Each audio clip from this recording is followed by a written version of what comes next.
Idukki മാട്ടുപ്പെട്ടിയിൽ Padayappa car തകർത്തു. കുറ്റിയർവാലി സ്വദേശിയുടെ നിർത്തിയിട്ടിരുന്ന കാറാണ് തകർത്തത്.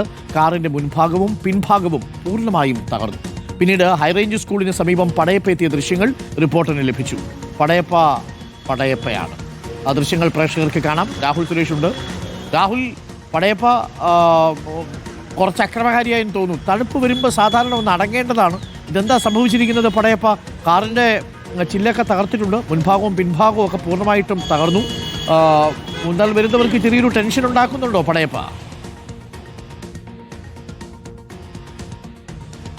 അരുൺ, മാട്ടുപ്പെട്ടിയിലെ കുറേ ദിവസങ്ങളായി ഈ പടയപ്പ തുടരുകയാണ്. കഴിഞ്ഞ 3-4 ആഴ്ചകളായി പടയപ്പ ജനവാസ മേഖലയിൽ തുടരുകയാണ്. സാധാരണ ഈ ഭക്ഷണം കഴിക്കാനായി പെട്ടിക്കടകളൊക്കെയാണ് തകർക്കുന്നതെങ്കിൽ ഇന്നലെ വൈകിട്ട് പടയപ്പ തകർത്തത് ഒരു വാഹനമാണ്.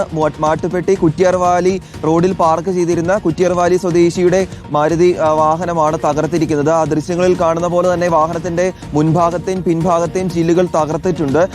അതിൽ ആളുകൾ ഉണ്ടായിരുന്നില്ല. നിർത്തിയിട്ടിരുന്ന വാഹനമായതിനാൽ മറ്റ് പ്രശ്നങ്ങൾ ഉണ്ടായില്ല എന്നതാണ്. ഈ സ്ഥലത്ത് വാഹനം അങ്ങനെ നിർത്തിയിടേണ്ട ഒരു ആവശ്യമില്ല. ഒരു പക്ഷേ ഇനി പണിക്കെങ്ങാനും പോയതാണോ നിർത്തിയിട്ടിട്ട്?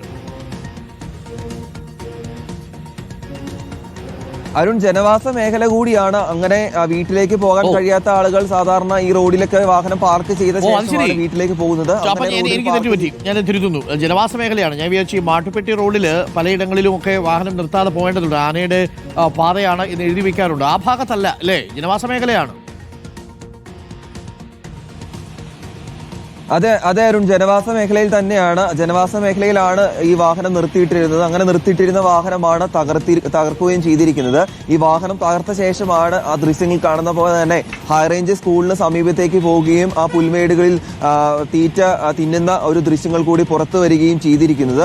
ആളുകൾക്ക് വലിയ രീതിയിൽ ആശങ്കയുണ്ട്. നേരത്തെ തന്നെ വനം വകുപ്പ് ഒരു ജാഗ്രതാ നിർദ്ദേശം നൽകിയിരുന്നു. കഴിഞ്ഞ കുറച്ച് ദിവസങ്ങളായി നേരിയ രീതിയിലുള്ള അക്രമ സ്വഭാവങ്ങൾ പടയപ്പ കാണിക്കുന്നുണ്ട്. ഇപ്പോൾ ടൂറിസം സീസൺ കൂടി ആയതിനാൽ ആളുകൾക്ക് വലിയ ഇഷ്ടമാണ് പടയപ്പയോട്. അതുകൊണ്ട് അടുത്ത് ചെന്ന് സെൽഫി എടുക്കാനും ഫോട്ടോ ചിത്രീകരിക്കാനും ആളുകൾ ശ്രമിക്കുന്നുണ്ട്. ആ ദൃശ്യങ്ങൾ അത് കാണുകയും ചെയ്യാം. ഒരു ബൈക്കിലെത്തിയ ആളുകൾ തൊട്ടടുത്ത് നിന്നുകൊണ്ടാണ് ആ ദൃശ്യങ്ങൾ പകർത്തുന്നത്. ഏതെങ്കിലും രീതിയിൽ പ്രകോപിതനായിട്ടുണ്ടെങ്കിൽ പാഞ്ഞെടുക്കുകയും ചെയ്യും. അത് വലിയ രീതിയിൽ അപകടത്തിന് കാരണമാവുകയും ചെയ്യും. അതുകൊണ്ട് ആളുകളോട് കൃത്യമായി ജാഗ്രത പാലിക്കണമെന്ന് RRT സംഘം അറിയിക്കുകയും ചെയ്യുന്നുണ്ട്. RRT സംഘവുമായി ബന്ധപ്പെടുമ്പോൾ അവർ പറയുന്ന കാര്യം കാട്ടിലേക്ക് ഓടിക്കും. കാട്ടിലേക്ക് ഓടിച്ചാൽ 2 മണിക്കൂറിനുള്ളിൽ തിരികെ നാട്ടിലേക്ക് എത്തുന്നതാണ് നിലവിൽ പടയപ്പയുടെ ഒരു സ്വഭാവം. വരും. ഓക്കെ, അപ്പോൾ ഒറ്റ കാര്യം കൂടി രാഹുൽ ഇങ്ങനെ കൊടയൊക്കെ പിടിച്ച് നിൽക്കുന്ന മഴയുണ്ടോ രാഹുലെ മൂന്നാറിൽ?